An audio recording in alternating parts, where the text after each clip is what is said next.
Hello student, अपने YouTube channel JCD classes में आपका स्वागत है। आज की इस वीडियो पर लेकर के आ चुके हैं त्रैमासिक परीक्षा 2023-24 का कक्षा 12वीं का इतिहास का सेट बी का ए पार्ट 2 है। कौन सा है?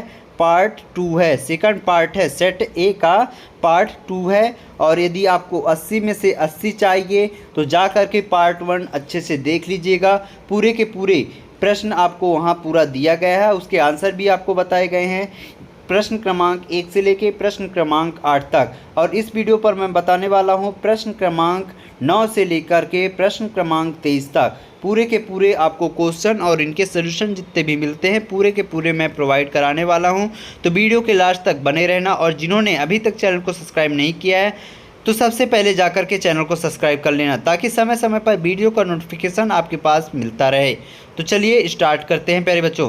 तो ये सारे ऑब्जेक्टिव आपने पहले ही देख लिया है और इसके आगे मैं यहाँ पास क्वेश्चन क्रमांक 9वां आपको दिखाता हूँ। कलिंग युद्ध का अशोक पर क्या प्रभाव पड़ा था? यानी जो कलिंग युद्ध हुआ था उस पर अशोक पर क्या प्रभाव पड़ा था? और अथवा में क्या है? मौर्य वंश के बारे में जानने वाले ऐतिहासिक स्रोतों का वर्णन कीजिए। ठीक। फिर प्रश्न क्रमांक 10वां, मनुस्मृति में चंडालों के क्या कर्तव्य बताए गए हैं? और इसके अथवा में क्या है? पितृवंशिता तथा मातृवंशिता में अंतर आपको लिखना है। ठीक। इनके सारे के सारे आंसर मैं वीडियो के लास्ट पर प्रोवाइड करा दूंगा। ठीक। फिर यहाँ पास देखिए, जैन धर्म में 5 महाव्रत कौन कौन से हैं उनके नाम लिखना है। ठीक ना, महाव्रतों के नाम लिखना है। और फिर इसके नीचे आप देख सकते हैं इसके अथवा में बौद्ध धर्म में पुन्ना जैसे दासी संघ में क्या जाना जाती है? ठीक ना, क्यों जानी जाती है? फिर अगला क्या है? प्रश्न क्रमांक 12वां, चीन के विषय में इब्न बतूता के यात्रा वर्णन की तुलना किसके वृत्तांत से की गई है? और इसके अथवा में जो बेप्टिप्स तैवनियार ने भारत के बारे में किन विषयों का वर्णन किया है? फिर क्वेश्चन क्रमांक 13वां क्या है? किताब उल हिंदी में वर्णित विषय कौन कौन से हैं? और इसके अथवा में क्या है? वर्नियस ने भारतीय राजकीय कारखानों के बारे में क्या लिखा है? ठीक। फिर अगला क्वेश्चन क्या है? फ्रांस वर्नियर कौन था? वह भारत से कैसे संबंध था? उसका भारत से कैसे संबंध था? ठीक। फिर इसके अथवा में क्या है? रिहला से भारतीय इतिहास के विषय में क्या जानकारी प्राप्त होती है? क्वेश्चन क्रमांक 15 क्या है? अल बिरूनी ने संस्कृत के बारे में क्या वर्णन किया है? फिर इसके अथवा में क्या है? यूरोप और भारत में भूमि स्वामित्व संबंध किस अंतर पर वर्णित वर्नियर ने किया है? ठीक। फिर क्वेश्चन क्रमांक 16 आप देख सकते हैं, लोहे के फाल के उपयोग ने संपूर्ण उपमहाद्वीप में कृषि में क्रांतिकारी परिवर्तन ला दिया। इस कथन की पुष्टि आपको करना है। और इसके अथवा में क्या है? उत्तर वैदिक काल में कृषि के तौर तरीकों में किस हद तक परिवर्तन हुए थे? ठीक। फिर क्वेश्चन क्रमांक 17 क्या है? प्राचीन काल में संपत्ति के स्वामित्व के संदर्भ में महिलाओं की स्थिति का वर्णन कीजिए। और इसका अथवा क्या है? वैदिक काल में लोगों के गोत्रों में वर्गीकृत करने की ब्राह्मणीय पद्धति की व्याख्या करना है। ठीक। फिर क्वेश्चन क्रमांक 18वां क्या है? क्वेश्चन क्रमांक 18, स्तूपों का निर्माण कैसे हुआ? सांची के स्तूप का गौरव आज भी विद्वान है जबकि अमरावती नष्ट हो गया। उक्त कथन को स्पष्ट करना है। यह 3 नंबर का पेपर है। ये सारे के सारे very very most important question है प्यारे बच्चों, very very most important question है। सभी क्वेश्चनों को अच्छे से तैयार कर लेना। ठीक। फिर इसके अथवा में है, बौद्ध धर्म के विकास का पता लगाए, बुद्ध की प्रमुख शिक्षाओं की व्याख्या कीजिए। क्वेश्चन क्रमांक 19 क्या है?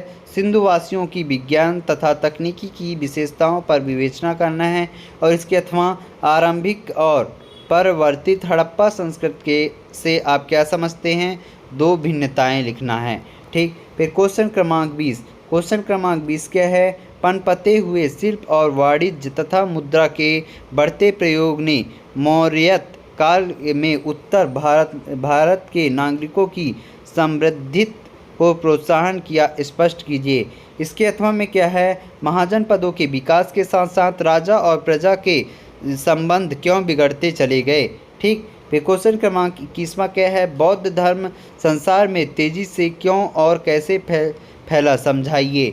ठीक, फिर इसका अथवा क्या है, भारतीय इतिहास में यज्ञ के बारे में क्या क्या जानकारी मिलती है।